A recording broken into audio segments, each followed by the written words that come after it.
Bem-vindos ao Pinguins Móveis em Áudio.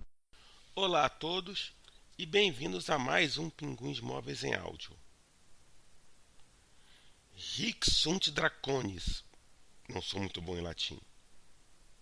Ou que talvez o leitor conheça na sua tradução inglesa. Here be dragons. É uma expressão que se refere a territórios inexplorados e ou desconhecidos, sendo um aviso de que, a partir de um determinado ponto, estamos sozinhos, por nossa conta e risco, em terrenos desconhecidos e sem ajuda alguma. Quando a Huawei lançar o Mate 30, dia 19 de setembro, o mundo ocidental Android, o mercado de smartphones, o mercado tecnológico e, talvez, a própria economia mundial entrará num território em que será saudado por uma placa Hic sunt draconis. A guerra do governo dos Estados Unidos contra a Huawei, parte essencial e indissociável da guerra comercial entre Estados Unidos e China, chega ao ponto de não retorno. Caso não haja um milagre, e não há nenhum motivo para acreditar que haverá algum milagre, porque acreditar que haja algum milagre sobre esse assunto é um nível de fé que, acho, nenhum ser humano tem, o Mate 30 e também o Mate X serão os primeiros smartphones da Huawei sem acesso de fábrica ao Google Mobile Services e à Google Play Store, vitais para qualquer smartphone que queira vender fora da China. Mesmo que a Huawei facilite que o usuário possa baixar só por sua própria conta e risco os componentes e, portanto, poder baixar e manter atualizados seus apps, não há nenhuma garantia de que não ocorrerá um banimento de quem adotar esta solução.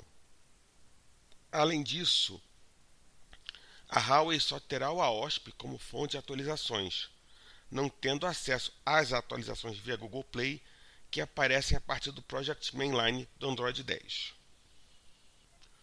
Bom, o leitor vai notar que existe uma exceção de Android sem Google bem sucedido no Ocidente, que é o ecossistema Amazon Fire. No entanto, é um mercado completamente diferente, em que os tablets são apenas pontos de venda avançados dos produtos da loja de tudo, e não vou lembrar do que aconteceu com o Fire Phone.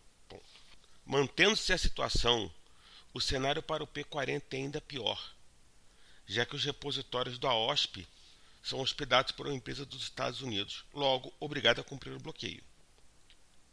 Com o exemplo do GitHub, outra empresa dos Estados Unidos, bloqueando o acesso de desenvolvedores baseados no Irã, país sob sanção dos Estados Unidos, não me surpreendo com Richard Yu, o CEO da empresa, preparando o terreno para que o P40 saia com Harmony OS. Se lembrarmos que as pessoas utilizam aplicativos, a situação da Huawei se complica bem mais. A sua loja de aplicativos, tanto para EMUI AOSP como para EMUI Harmony OS, não poderá hospedar os aplicativos de Google, Apple, Microsoft, Uber, etc. E, especialmente por causa da sua importância fora da China, os apps da Facebook Incorporated. Lembrando, Facebook, Messenger, WhatsApp, Instagram. Como já dissemos diversas vezes nos diversos canais dos Pinguins Móveis, o objetivo geopolítico do governo dos Estados Unidos é bem simples. Ou a China capitula, ou a Huawei, campeã nacional da tecnologia autóctone chinesa, sangra até morrer. Não há nenhum sinal geopolítico de que a China capitulará na guerra comercial. Então a disputa pela vida e morte Huawei. Aqui é o ponto que finalmente paramos e contamos algumas coisinhas para justificar o Hic sunt draconis do título. A história da globalização da tecnologia nos últimos 30 anos é a história da divisão de trabalho entre os Estados Unidos e a Ásia. O software fica no Vale do Silício e o hardware fica primeiro em Taiwan, depois na China. Vamos seguir o fio. Desde que Intel e Microsoft surgiram como os controladores do desenvolvimento dos PCs, depois da derrota da IBM na tentativa de recuperar o controle com a linha PS2, deixou de haver uma ligação direta entre software e hardware. O que importava deixava de ser se uma máquina era IBM, mas sim se rodava MS-DOS ou Windows. Com isso, o hardware virou commodity, e tudo que vira commodity migra naturalmente para onde haviam custos menores de produção. As fábricas começam a sair do Ocidente e migram para a Ásia, não apenas baixando custos e preços, mas também permitindo que os capitais ocidentais pudessem sair de um setor de custos fixos altos e margens de lucro em queda. Basta ver que, hoje em dia, a rigor, apenas Apple, Dell e HP são fabricantes relevantes de hardware com sede no Ocidente e mesmo assim fabricando via OEMs asiáticas, Foxconn, Pegatron, etc. É óbvio que simplificamos o processo, mas este não é um podcast sobre divisão tecnológica do trabalho nem sobre cadeia produtiva global. Este mesmo padrão se repetiu nos celulares. Se haviam diversos fabricantes ocidentais, Nokia, Ericsson, Siemens, Alcatel, sendo Bosch, Motorola, etc. No início dos anos 2000, hoje apenas Apple e HMD Nokia são relevantes. Todos os outros fabricantes são de Coreia do Sul ou China. E mesmo a marca Motorola hoje é uma subsidiária da Lenovo, que é chinesa. Por outro lado, em software, o centro de gravidade se fixou na costa oeste dos Estados Unidos. Se na era dos PCs era a Microsoft e a Apple, na era dos smartphones modernos temos Apple, Google e Facebook, a fornecedora dos apps que todos usam, sendo o centro de tudo que acontece em software. Aqui é o momento que paramos para falar de chips. Intel e AMD nos PCs, Apple e Qualcomm nos smartphones. Em ambos os casos, o design continua firmemente plantado em solo americano. Fica aí para o ouvinte pensar no significado disso. Para que isso pudesse acontecer, teve que haver um concerto internacional, no sentido de manter os fluxos de capital e comércio crucialmente entre Estados Unidos e China mais ou menos desimpedidos. Esta relação de confiança no final permitiu não apenas um acesso da população mundial à tecnologia que de outra maneira não seria possível, mas ao fato de que passou a existir um mercado global de software. No caso dos smartphones, com Apple e Google sendo os guardiões desses mercados, de sua saúde e de sua segurança, com as exceções que confirmam a regra do banimento dos serviços Google e Facebook na China, que ainda assim não são páreos para quem quiser botar a mão na massa e instalar, já que o mercado chinês de smartphones é basicamente toda OSP e achar instaladores de GMS e Play Store é ridiculamente fácil nas lojas de aplicativos de fabricantes chineses. E quando este fluxo, esta relação de confiança, tudo isso é quebrado? A rigor, não sabemos o que pode acontecer, por isso o título do podcast.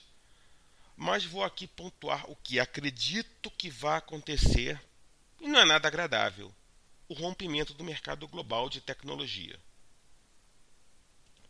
A existência deste mercado global é que permite ao comprador escolher um smartphone com absoluta confiança de que seus aplicativos favoritos estarão disponíveis e rodarão, sem precisar se preocupar com a nacionalidade de origem do fabricante do telefone ou do fornecedor do app. É o que permite ao WhatsApp ser a ferramenta de comunicação do mundo, ao Instagram ser a rede social da próxima década, ao Snapchat ser a rede social de millennials e de alimentadores de outras redes, ao TikTok ser o novo fenômeno global e por aí vai.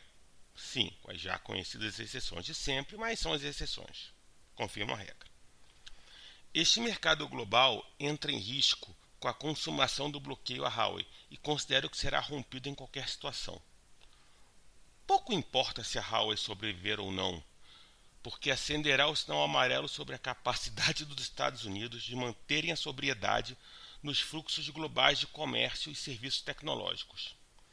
Os países com alguma pretensão no mundo do século XXI certamente partirão para criar seu ecossistema próprio de hardware e software, sem depender do Vale do Silício, já que, por mais que empresas como Qualcomm, Apple, Google e Facebook, e mesmo empresas não americanas com enorme presença naquele país, é você mesma, Arme, sejam companhias globais, o simples fato de terem sede ou hubs importantes nos Estados Unidos as tornam não confiáveis, porque os Estados Unidos passam a ser um parceiro não confiável.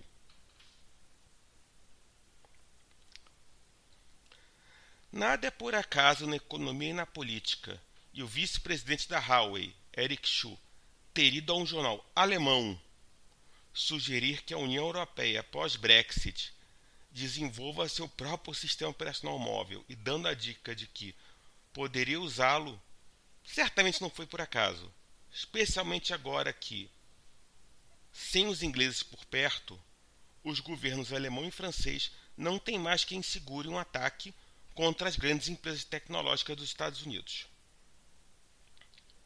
Para países sem pretensão no mercado tecnológico do século XXI, o resultado é trágico. Ou terão que escolher para qual ecossistema vão aderir, perdendo inovações que os outros ecossistemas possam criar, ou viram campo de batalha desses ecossistemas, obrigando os consumidores a carregarem vários telefones para cada ecossistema que contém os apps que precisam / querem usar, ou passarem mais tempo instalando e mantendo e caçando o necessário para rodar os apps que estão disponíveis do que rodando estes apps. Quem chegou até aqui certamente deve estar pensando: ai, que podcast negativo, César, que saco, vai tudo se resolver na hora H.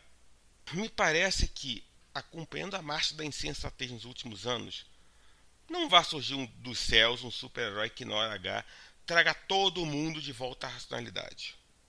Portanto, chegaremos ao ponto de não retorno depois dos lançamentos do Mate 30 e do Mate X, com o que eu considero que serão as consequências que citamos acima. Enfim, Hints sunt dracones, mercado de smartphones a partir de 2020. Boa sorte a todos nós, é isto, e até a próxima.